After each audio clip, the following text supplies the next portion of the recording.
Hello, everyone. It's so great to see such a big crowd. I recognize some of our real regulars, and I also recognize people that are part of our larger fabric of New York, and it's really great to have all of you here at Central Synagogue. I'm here for a conversation that I've actually been looking forward to having for 2 years now with Dan Senor, who is, full disclosure, a friend. Our children are at the Heschel, or we're at the Heschel school together. They're still there. Mine are still gone. Mine have graduated, sadly.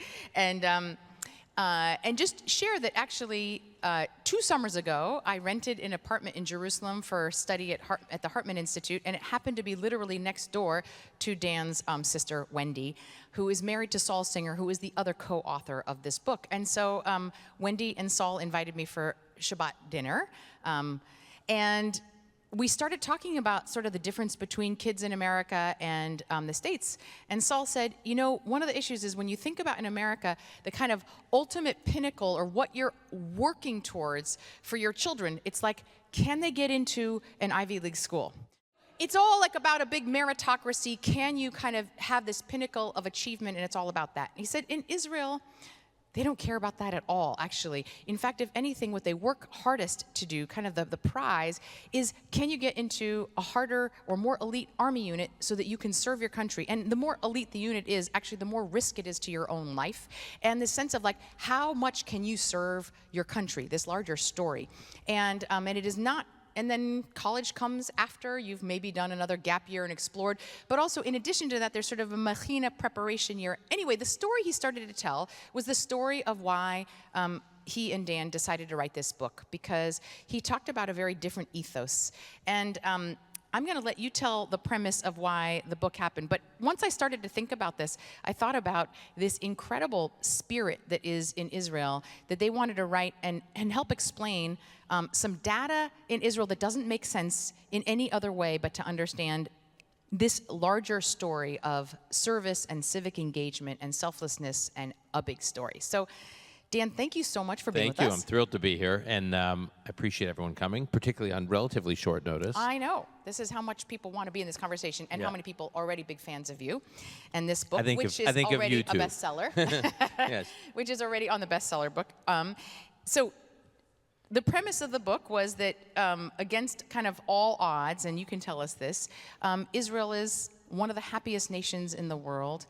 It's defying all Western trends of almost all Western wealthy countries. Their lifespan is decreasing instead of increasing. Fertility rates have gone down significantly.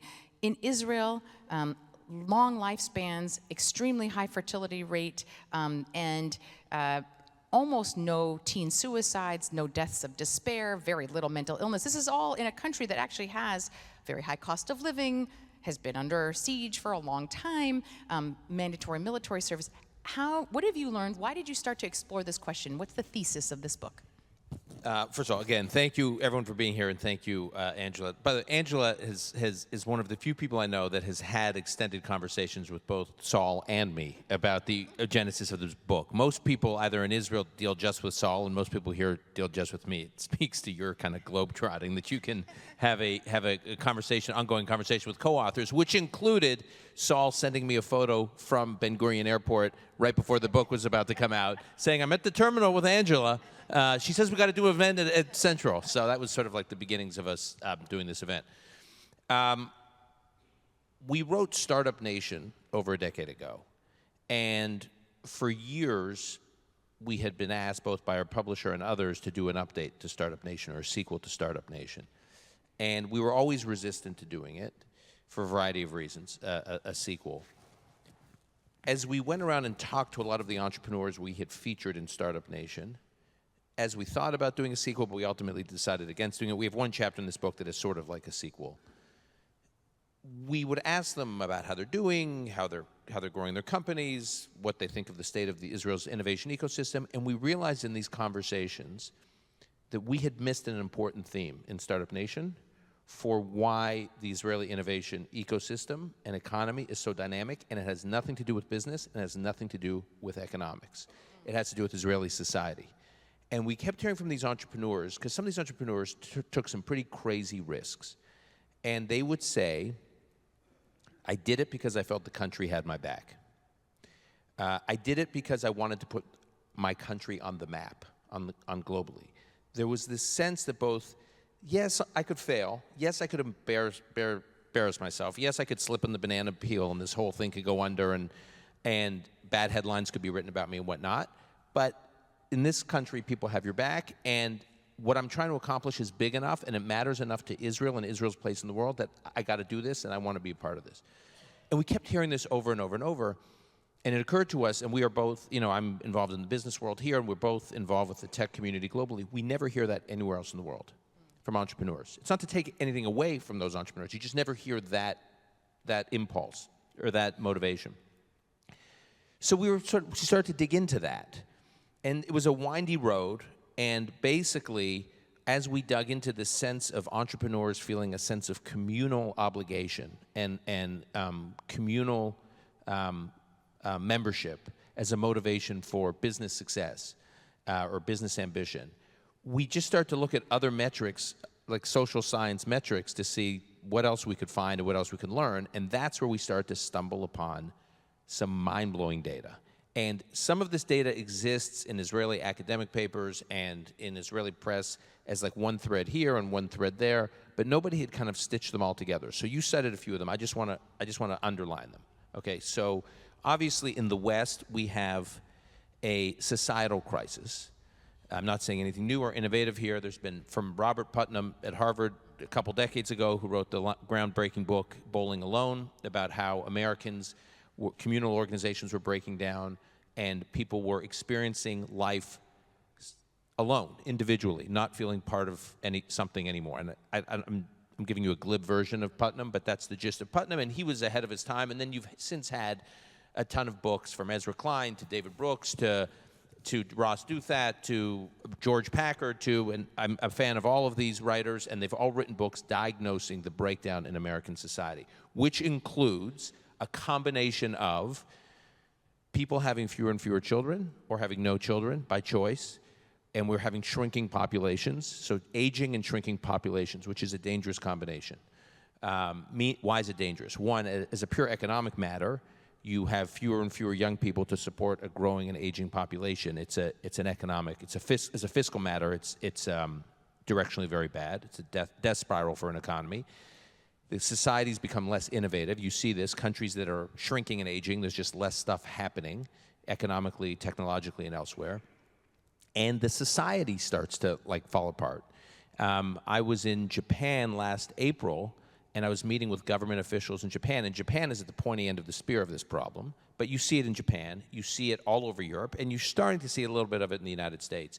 Japanese officials said to me that this threat of demographic decline in Japan is a bigger threat to them than China. They're really worried about China, that they said this is a huge risk to us. And one stat that we have in the book that blew me away. It gives me chills every time I say it, which is the Japanese officials say that the market for adult diapers in Japan today is larger than the market for baby diapers, okay? When I was in Japan, I'm not picking on Japan here. I'm telling you what these officials from the Japanese government were telling me. When I was in Japan, every day there were articles that also gave me the chills about schools closing. This was like a thing in Japan. Today, this school closed because the last grade of 2 students, and there's no more population in this town, so we don't need a school anymore, so it's closing. And just the image of schools closing. I mean, in Israel and other parts of the world, they can't open schools fast enough.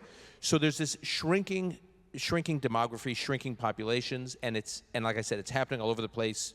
Different countries are at various stages, but directionally it's happening all over the place. A loneliness epidemic, which we've heard a lot about. There was just something out today in Axios. Something like 60% of Americans feel some serious, I think that's right, some serious condition of loneliness, to the point in some cases that it's like paralysis in their lives. So there's a loneliness epidemic. You mentioned deaths of despair, which are deaths from alcohol abuse, drug abuse, suicide. It's been an epidemic for the last couple decades. It's quite horrific.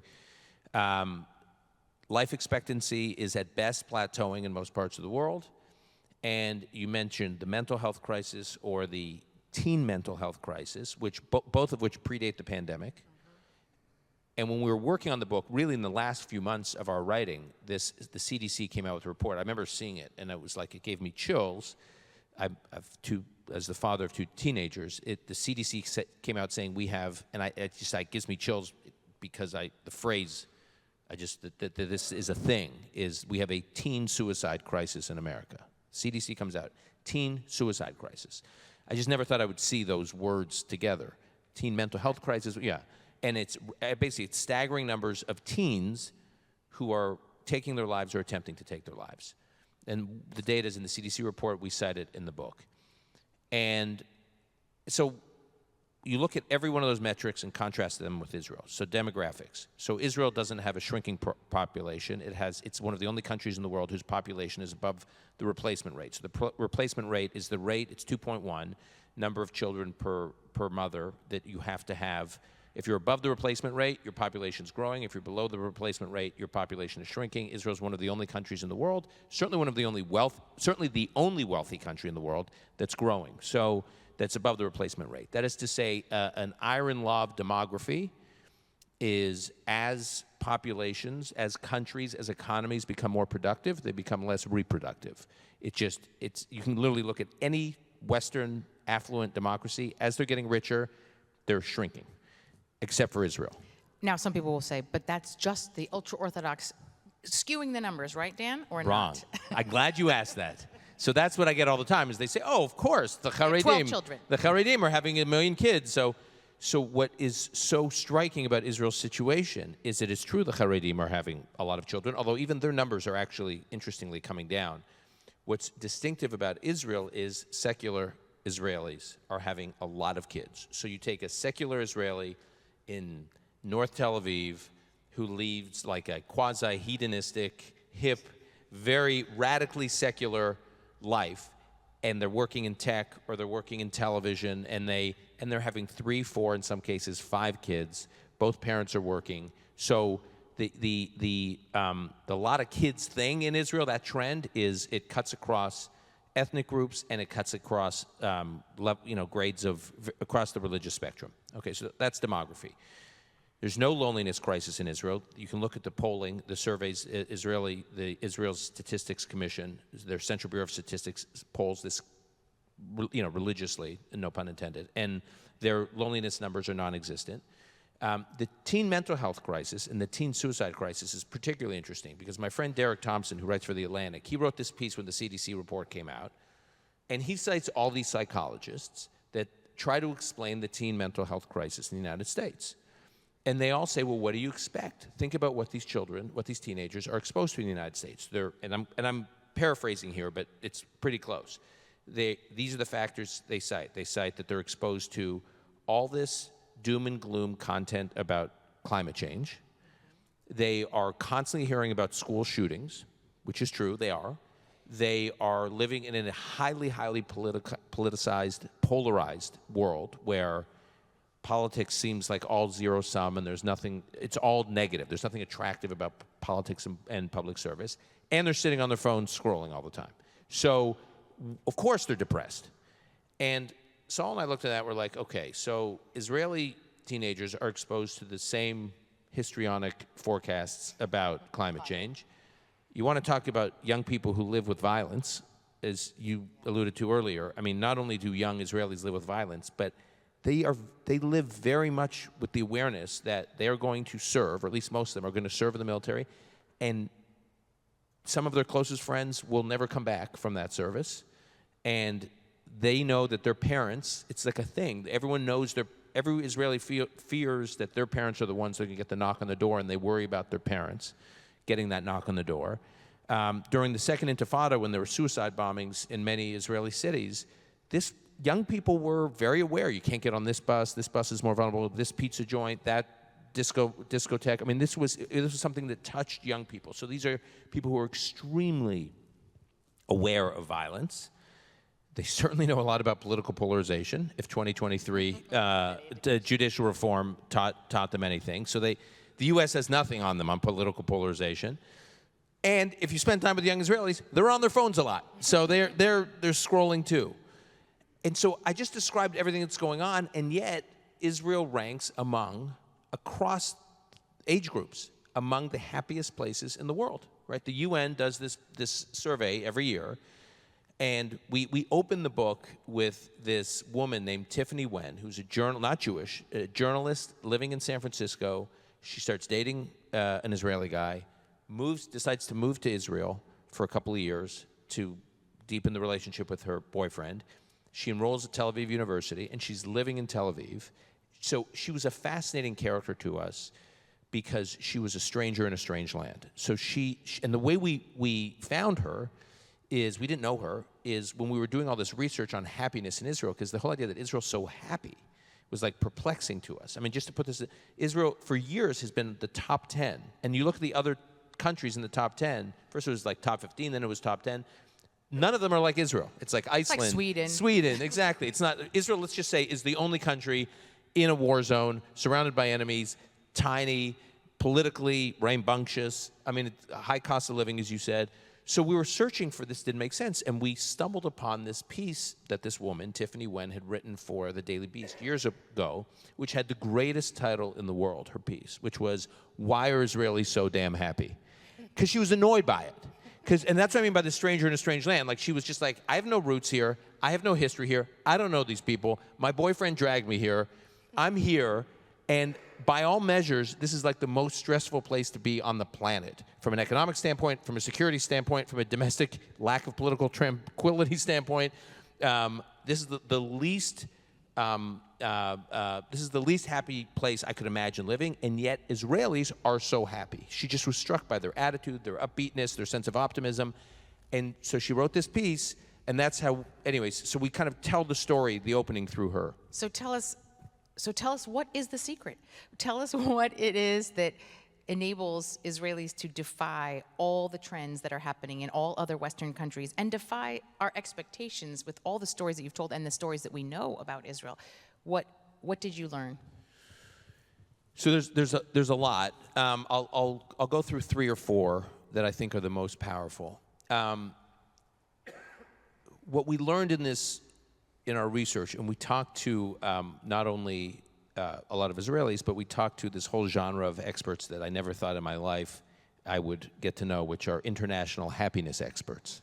Okay? There's nothing about my life and my interests that would ever lead me to happiness. There's a whole industry of them. They're great, by the way. I've gotten to know many of them. And what I've learned is that, and again, I'm coming at this myself as an outsider to this area of academic expertise. When academics define happiness, what they're really talking about is not happiness, meaning this slippery simple joy, like I just got, like, right, exactly, you know. Like I'm on a high, right? It's not. They're talking about life satisfaction. Do I feel satisfied with my life? And purpose. Do I feel that my life has purpose? That's also what they mean. And do I feel connection to something beyond just my own material wants and needs? And there's this guy, Sebastian Junger, who's a friend and who's a war correspondent. He's written a number of great books, one of which is called Tribe. I don't know if people know he did this documentary years ago about his time shadowing, not embedding with a U.S. military unit in Afghanistan called Restrepo, which I highly recommend. He's kind of I don't know if he's kind of a nut. I love him. He's great. I don't know if he's going to see this, but I really think the world of him. He's one of the most insightful people I know. Has no real connection to Israel at all. And he said, people don't mind work. They don't mind hard work. What people dread is feeling unnecessary. And he says, in the modern Western world, we've done a really good job of perfecting the art of making people feel unnecessary. And if I had to sum up what I think Israel has done, it's not just the startup nation, it's the necessary nation.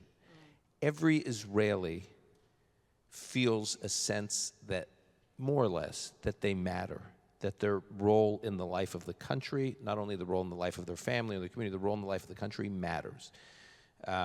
And so it's not so much happiness, it's people getting this incredible satisfaction and reward from feeling like they matter.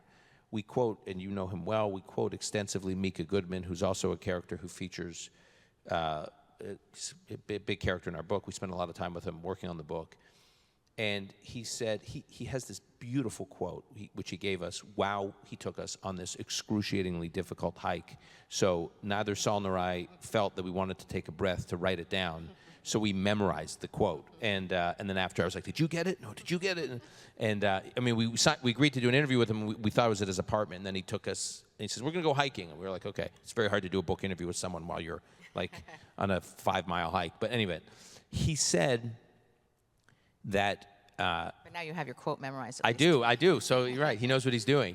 You know, people say you remember things the most when you're under stress and the distress. We were under distress, so I'll never forget it. He said that Israel is a small country with a big story. And he said there are plenty of big countries with big stories, like the United States is a big country with a big story. China is a big country with a really big story. He says, but some of these countries are so big that it is very easy to get lost in them, and unless there are people in the country trying to figure out how to make sure most people don't get lost or go out of their way thinking, how do we not make people feel unnecessary? People say, yeah, it's a country with a big story, but I don't really matter here. Like, I don't shape this story. And he says, and there's plenty of small countries with small stories, and nothing against those countries, but you know, and I always get into a danger zone when I make this point, because then I start citing small countries with small stories, and people... You don't need to name them. Yeah, I'm not going to name them. But there are small countries with stories that are not unimportant, but in the scheme of things, of the life of a nation or the world, its contributions to the world, they're small. And he said, Israel is a small country where really big things are happening. I mean, it's a story literally of biblical proportions, and what happens there not only matters to the last couple thousand years of Jewish history, but it matters to the next couple thousand years of Jewish history. And it matters in the world. And so the combination of it being a small place with a really outsized impact means that people feel like this matters, and I can have a hand in it. I can do something about it. So I think that every Israeli, and we'll get into what's going on now, but even now, you think every Israeli, this is not just some national security crisis. It is like this sense of existential fate and future and that's at stake. And even when you listen to Israelis talk about what's happening now, they cite events in Jewish history that go back hundreds of years. I mean, that's the weight they feel, and they all feel that they're shaping it. And I just want to cite two other quick things.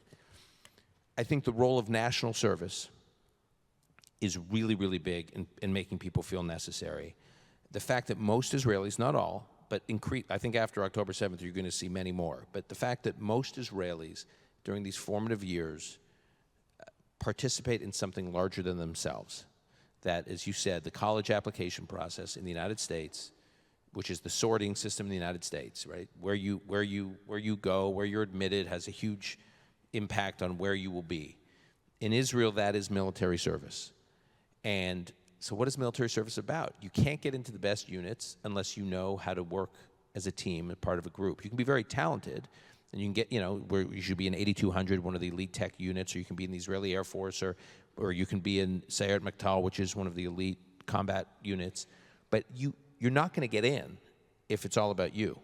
And so the whole reward system, the incentives in Israeli society, starting when they're young, is focused on the group and how you perform in the group and not the individual. And I think that's a happier place to be. And then the last one, and I know you want to get, is Shabbat. But you may want to get into just the role of Shabbat, the role of rituals in Israeli society is huge. That every week the country kind of slows down.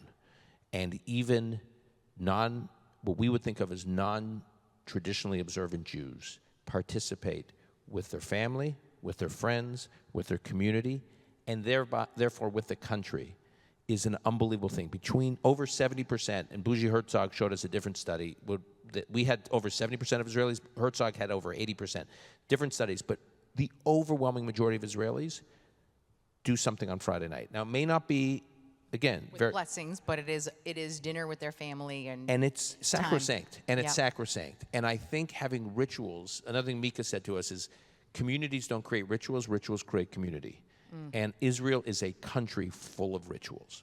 I love that. You entitled that chapter, Thanksgiving every week. Yeah. Just to give you, it was a great title for that, the idea that we think of how the ritual of Thanksgiving brings our families and Americans together, and just to imagine that that is built into the infrastructure. It's one of the most genius things that we've had. Let's talk about that title for a minute, because I'm actually just curious. It's pretty audacious, The Genius of Israel, and you could have called it a lot of other things. The teamwork of Israel, or I don't know, the gibush, which is that great word for like kind of bringing people together, or service of Israel. Why the genius of Israel? So this was I don't know if Saul got in this, into a little this. bit, but I wanted people to hear the answer from you. Yeah, it was a contentious issue in the Senor family. There were a lot of Shabbat dinners where this title was being debated, and there were. Got test cased also. I know, we focus group with a lot of people. My mother was completely against it. My sister, who Angela knows, was hot and cold on it.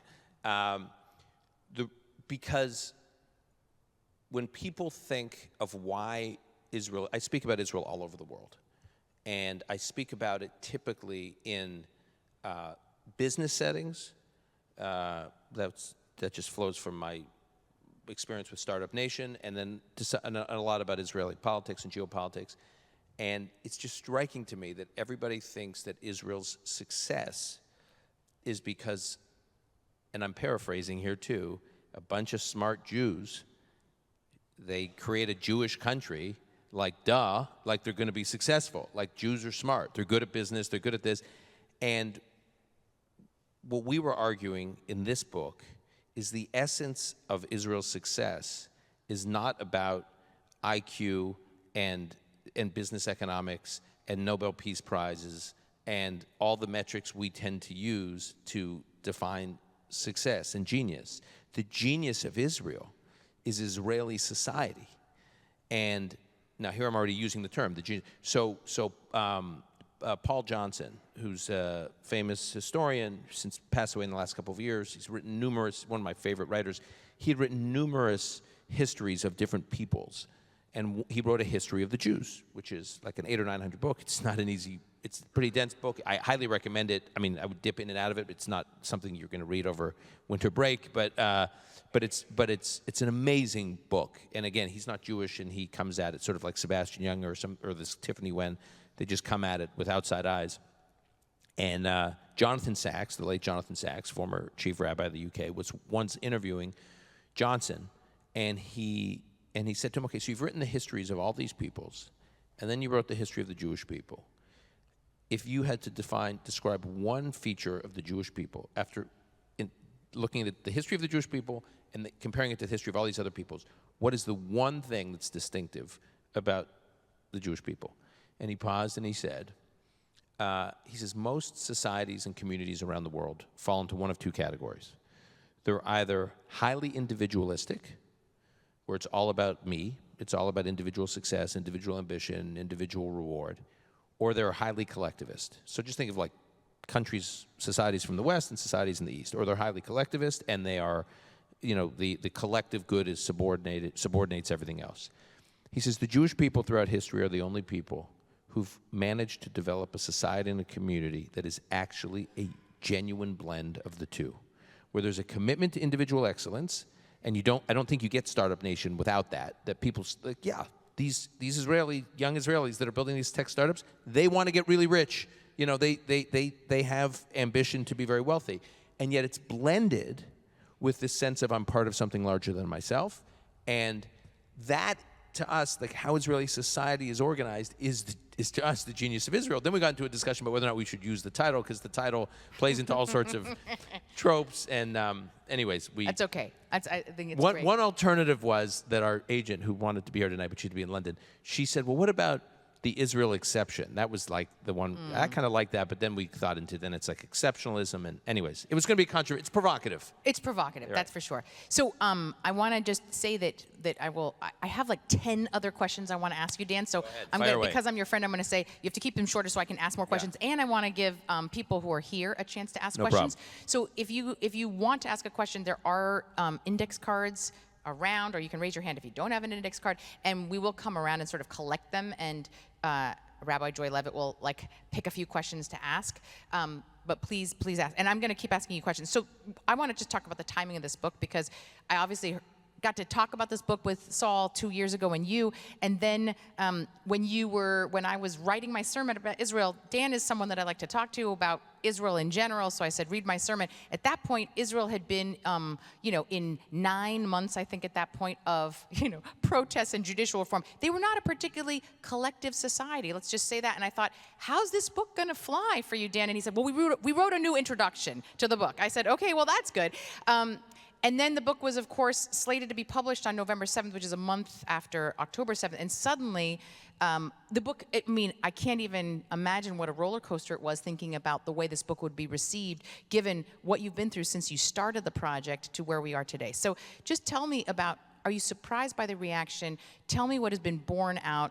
And can you tell us also about what you felt when you were watching the society in basically a civil war over the last year, and you were trying to publish this book and thinking, how is this going to work? Did it undermine your thesis or so not? When we were writing the book and things got particularly bad, that many of you remember, I think it was July, summer of 23, where the Knesset passed that one provision of the judicial reform package, and it was bad. I mean, the protests got really bad, and that's when Saul and I literally I was up at like 6 a.m. and I said to my wife, I said, I can't sleep. And she says, why? And I said, because we need to address what's happening right now. Because the book it did a little bit, but we need to upfront, or people are going to think we're nuts. We need to upfront, when we open the book, we need to explain this moment in the context of our book.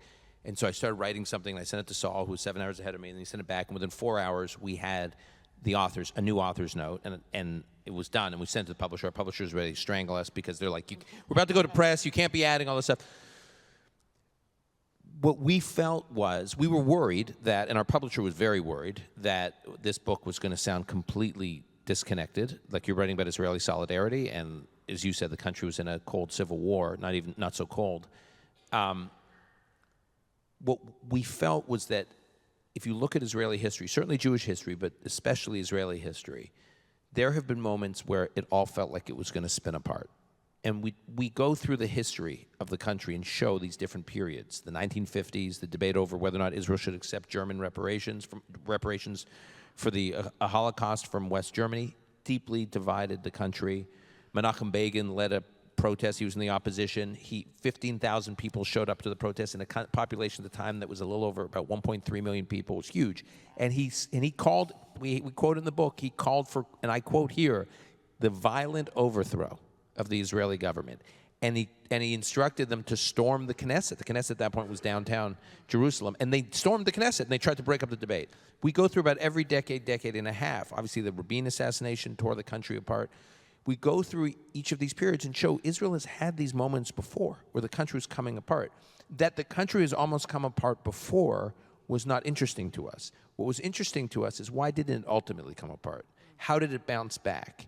And because it did. And we don't argue in the book that Israel's immune to deep political polarization. It's not.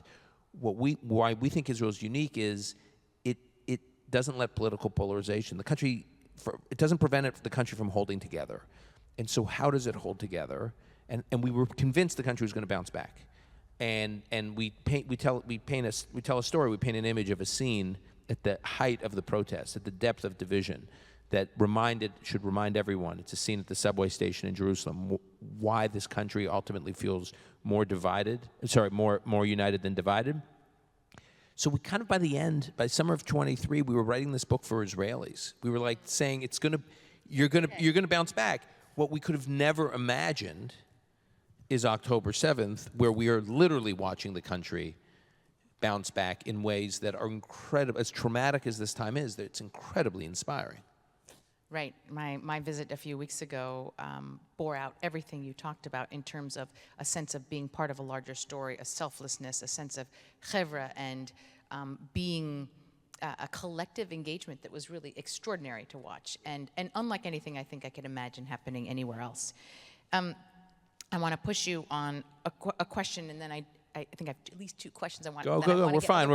From Joy. We can stay over. But I want to I want to ask you, I think you got actually a very nice review in the New York Times, but I would... Shocking. I know, shocking.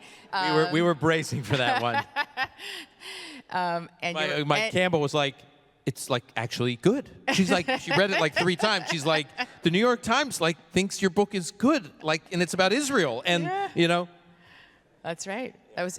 But they did have one, I think, critique that I think was fair, and I'm going to push you on it, which was they said, how can you talk about the genius of Israel and basically ignore the Arab-Israeli Israeli-Arab citizen population, which is, more than 20% of the country. And they weren't being exactly fair, because you do have 9 pages in your book on Israeli Arabs, which 9 out of 250. But I would say, tell us a little bit about how they fit into this story, and in particular, maybe what you've seen post October 7th, because this was a possible breaking moment for where Israeli Arabs could be as citizens of Israel. And tell us a little bit about how do they fit into the genius of Israel, or this big story. So we spent. This is not an excuse, but we spent a lot more time studying the Israeli-Arab issue and meeting with Israeli Arab leaders than is reflected in the book, and there's a reason why we ended up writing less about it. But the Israeli Arab leaders we spent time with gave us a lot of optimism about their role in Israeli society. But to be clear, their role in Israeli society is going to be different, and is different, than that of Israeli Jews. But so we tell the story of Mansour Abbas, who's leader of the Ram Party, who's to me is one of the most fascinating political figures to me in the world today, not just in Israel. He's an Islamist, Arab, citizen of Israel. His whole story of how he wound up where he is politically is like, it's an amazing story. We tell the story in the book. And we spent an afternoon with him. We went to his political party headquarters in this Arab town in Israel.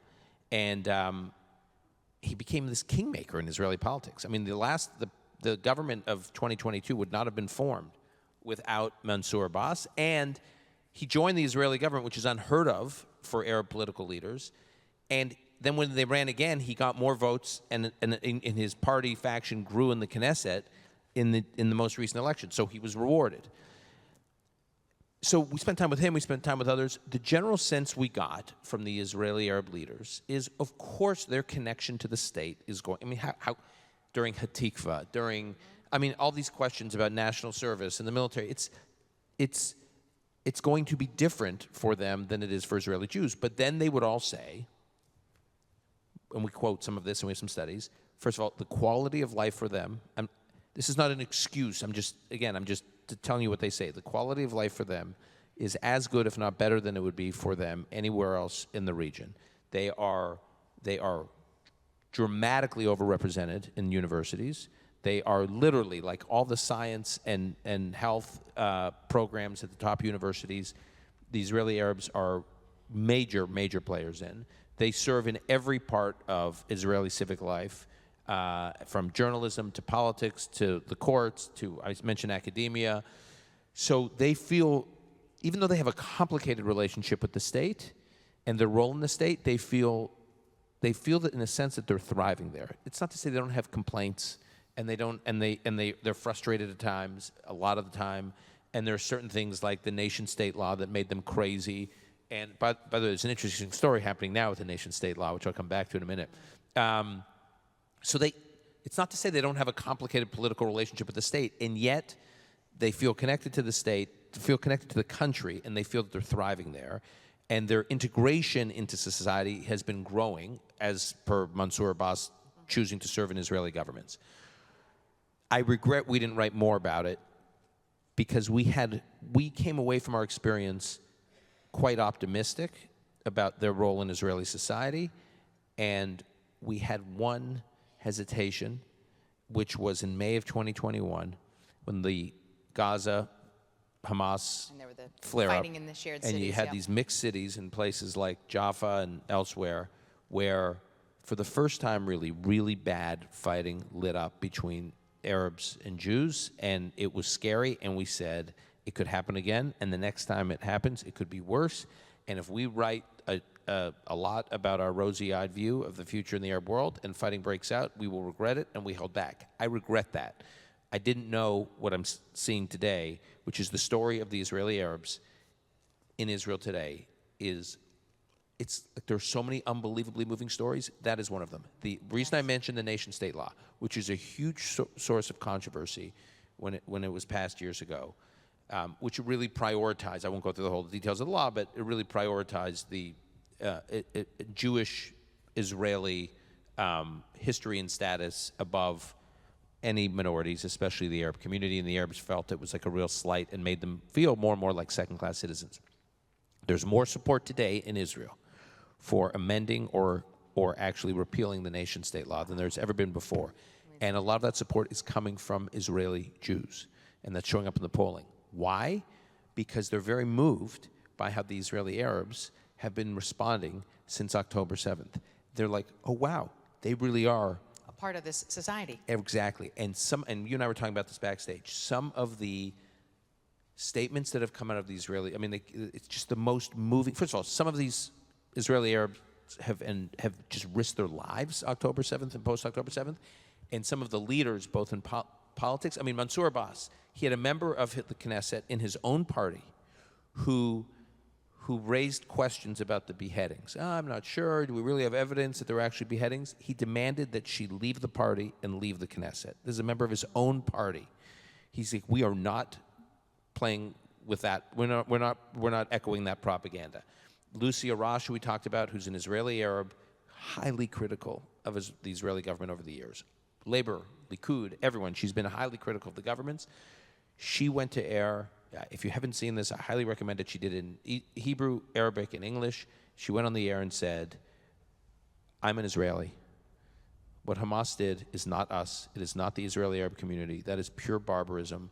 I feel as more connected with my Jewish brothers and sisters in Israel than I have ever before. And she since did it again a few days ago. She did it like from home, from her apartment on like Instagram or something. You're seeing this in more and more places. So do I regret the 9 pages? Mm-hmm. Only in that, but I don't know. I couldn't have imagined this, and it's very moving. Great. So let's take a couple questions.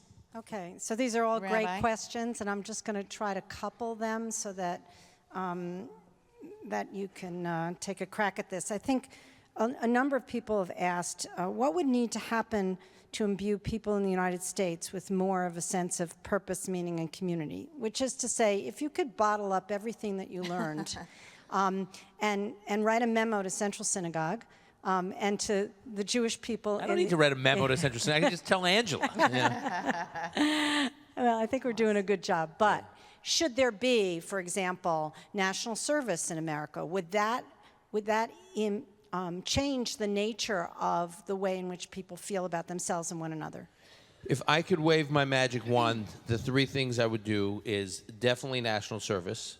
I think national service is important for a couple of reasons. One piece of it is we talk about in Startup Nation. I just think it's a better education than our young people get here, and there's a reason why all these Israelis leave the army and then go build these great startups or go work for tech companies, because Eric Schmidt had told us from Google years ago, you take the average Israeli 25-year-old and you put him or her against their peers anywhere in the world, any day of the week they'll take the Israeli 25-year-old, because at that age they're just more mature, have more experience, have dealt with life and death decisions. They're just a whole other level of seriousness.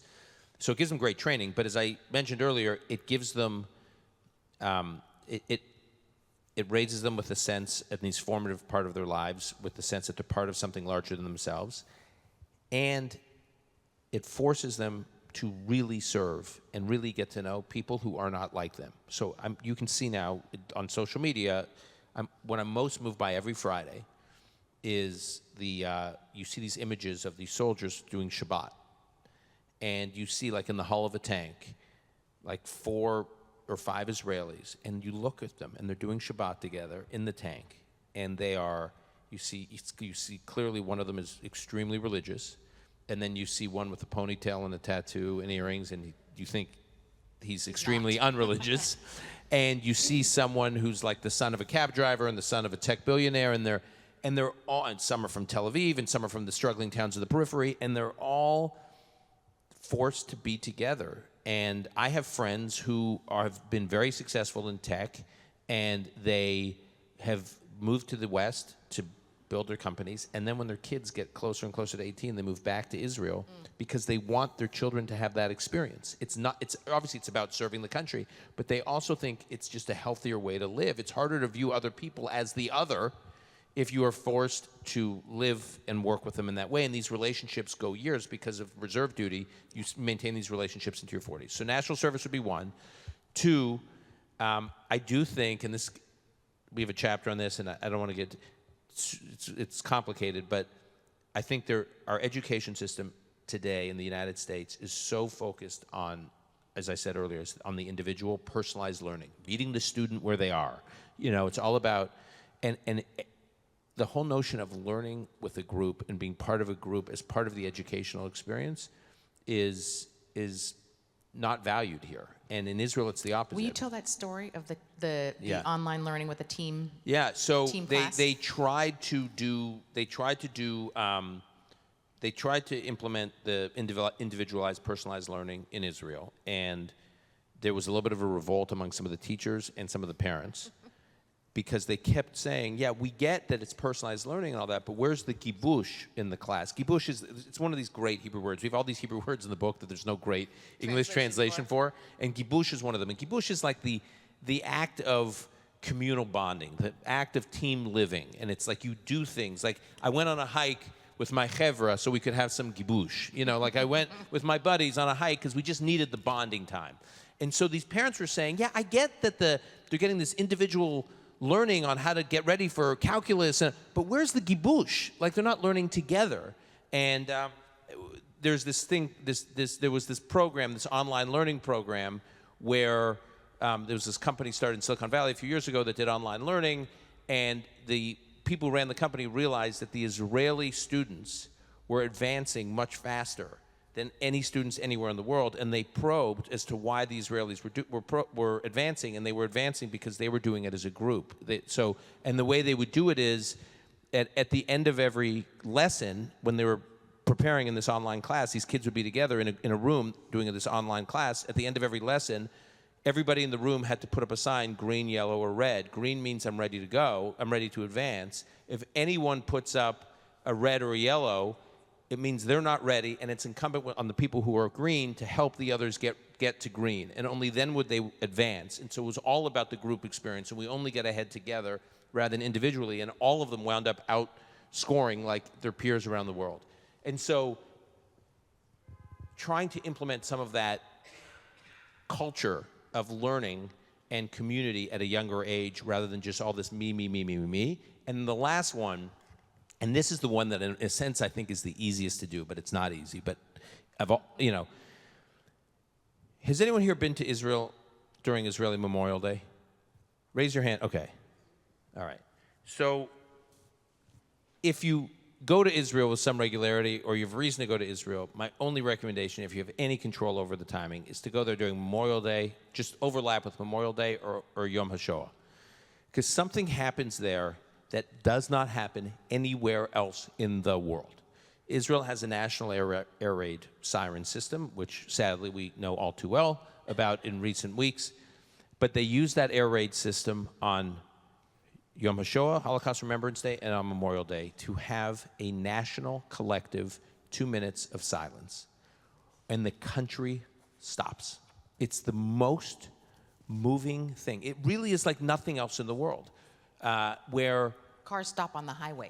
Images of, in fact, I proposed for the cover, but my publisher overruled it. I wanted to have the cover be the image of all these cars stopped on the highway, and people just get out of their cars and they just stop together for those 2 minutes. People walk out of restaurants, out of hotels, out of classrooms, out of their office buildings. So what happens? Tiffany Wen, I come back to Tiffany Wen, our character at the beginning of the book, because that's where she was first kind of rattled by she was getting a massage, and her masseuse said, listen, the siren's going to go off. You stay lying down, but I'm going to go stand here. And she was like, what is going on? This is totally weird. And what she realized is, she was like, what are these people thinking about during those 2 minutes? Now, obviously, they're all thinking about someone they've lost, which is understandable. friend, a sibling, a parent, someone that once taught, whatever it may be. But she said what was so unique about it, it was an individual experience in that moment, but it was also a collective experience. They knew that they were participating in it as this was something the whole country was experiencing. And when I talk to Israeli friends when they come here for Memorial Day, first of all, I said one phrase that is weird is teen suicide. I'm going to give you another phrase that Israelis find totally weird. Memorial Day sales.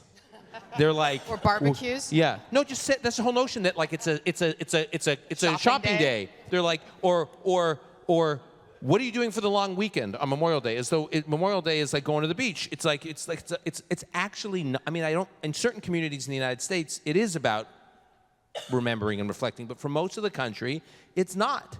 It is a long weekend, it is a beach weekend, it is a shopping weekend, it is anything but actually stopping and reflecting and being part of something. And the fact that Israel puts its Memorial Day back to back with its Independence Day is extremely powerful. The idea that Israelis are taught we get this independence and freedom because of the sacrifices that people made. If I could do one thing, I mean, all of these things are complicated, I would try to turn Memorial Day into this country into an actual Memorial Day. Let's do one more. Okay, we have time for one more question. Apparently, most of our congregation thinks that you have a crystal ball, so we're going to ask you to get it out. You wrote this book, obviously, before October 7th. So what do you think the impact of October 7th will be on the genius of Israel? Will it find its mooring? I mean, you talk about the resilience of the community. How do you imagine those happiness studies to look like in the face of October 7th? And how can you help us feel optimistic about the future in light of these very dark times? Yeah, so I definitely don't have a crystal ball. Brett Stevens wrote a long review of the book for Commentary Magazine, and he submitted it, and it was supposed to post.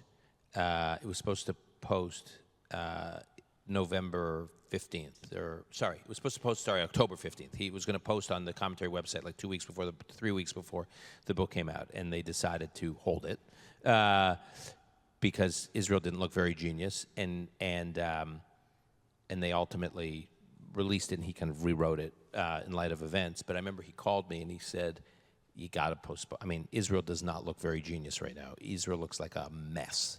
And by the way, he thought the genius thesis held when we were looking at 2023 and the judicial reforms, but he thought the Israeli government had completely failed on the security front, and you cannot write a book called The Genius of Israel. You got to postpone it. So I obviously think, like I'm sure many people in this room, not only are we all traumatized by what happened on October 7th, but it's a total catastrophe. October 7th was a total catastrophe. I honestly think from a security standpoint, I can't think of another moment in Israeli history that has been worse. People try to compare it to the Yom Kippur War. I think it's worse than the Yom Kippur War. And keep in mind, the time of the Yom Kippur War, Israel felt that it was a catastrophe. The Yom Kippur War was bad. Israel was surprised. Israel was caught off guard. But within a couple weeks, Israel had really reversed the trajectory of the war in a pretty dramatic fashion.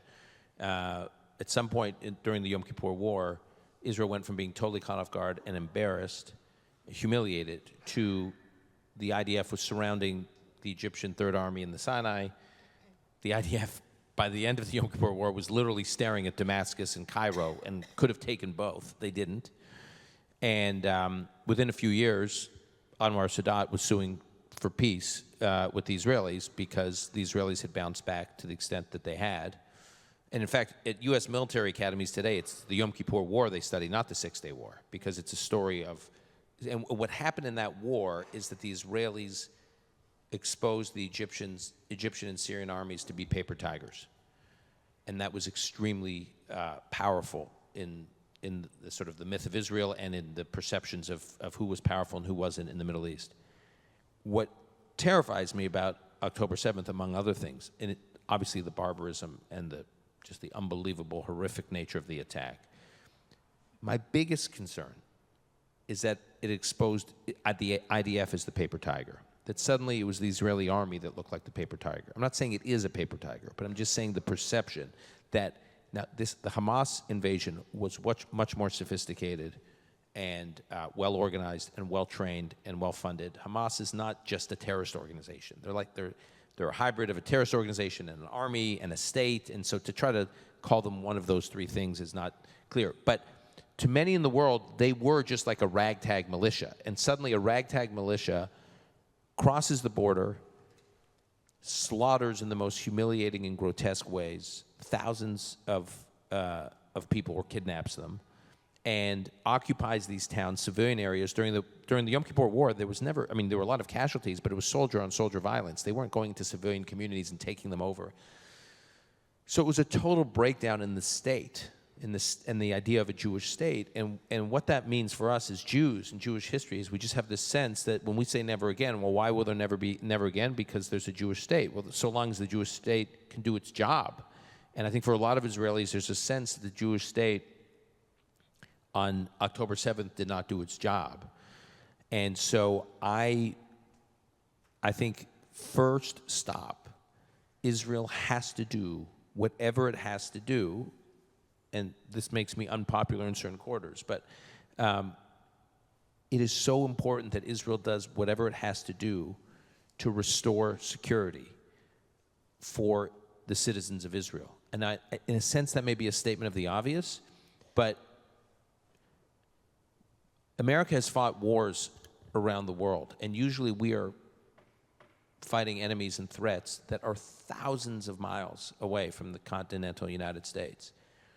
Israel is fighting an enemy that had warned Israel that it was intent on genocide. What I mean by warned is in its charter, it literally says it is committed to the genocide of the Jewish people in Israel. It's an important lesson, by the way. I'm increasingly reminded that when bad actors in the world say what they want to do, we should take them at their word. Putin wrote about going into Ukraine in a 5,000-word essay, months before he went into Ukraine. Obviously, Hitler wrote Mein Kampf. I mean, when people say these things, it's easy to dismiss them as unserious and crazy.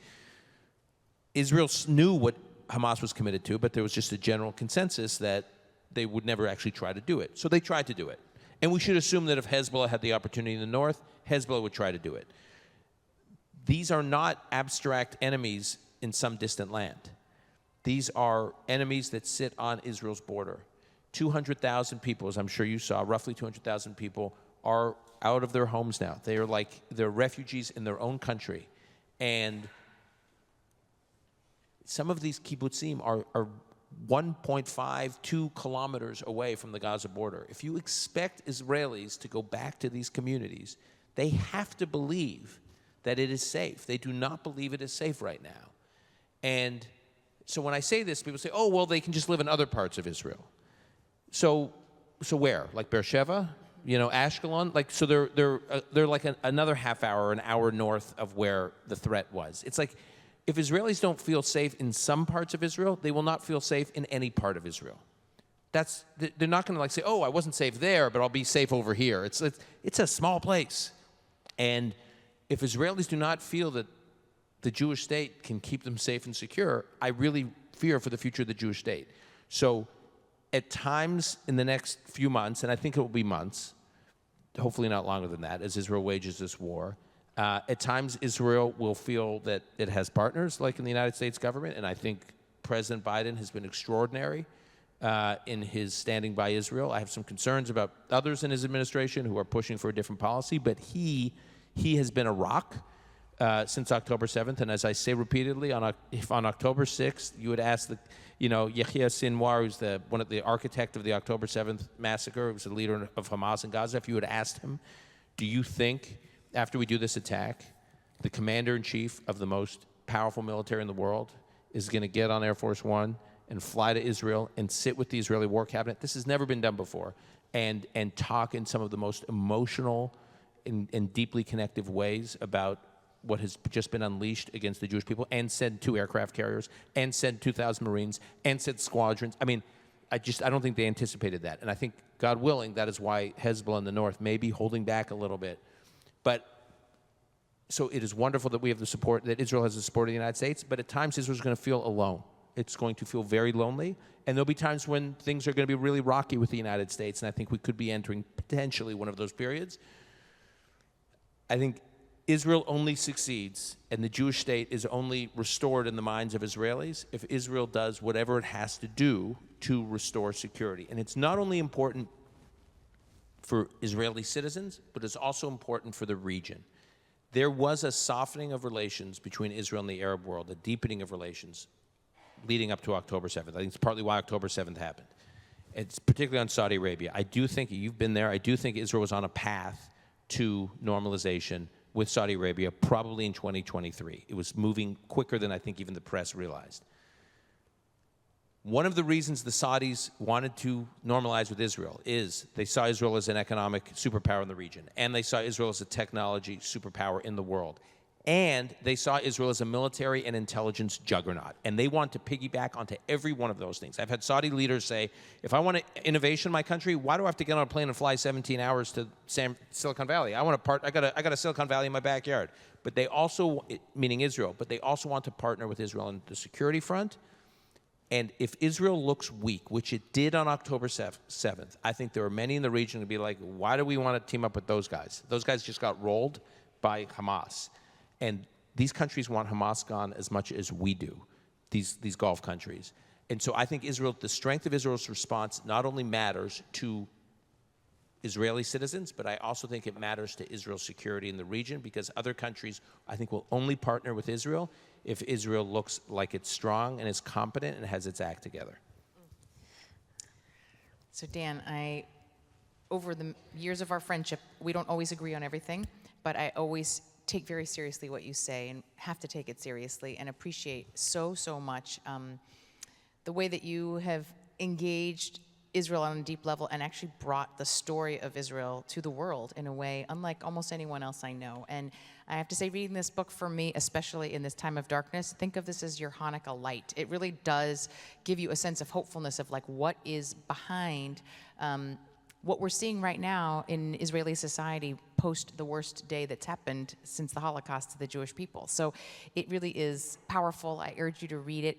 Dan has been gracious enough to say that he is willing to sign some books. We had some downstairs, I think, and if you have your copy, I think he can take 10 minutes and do that.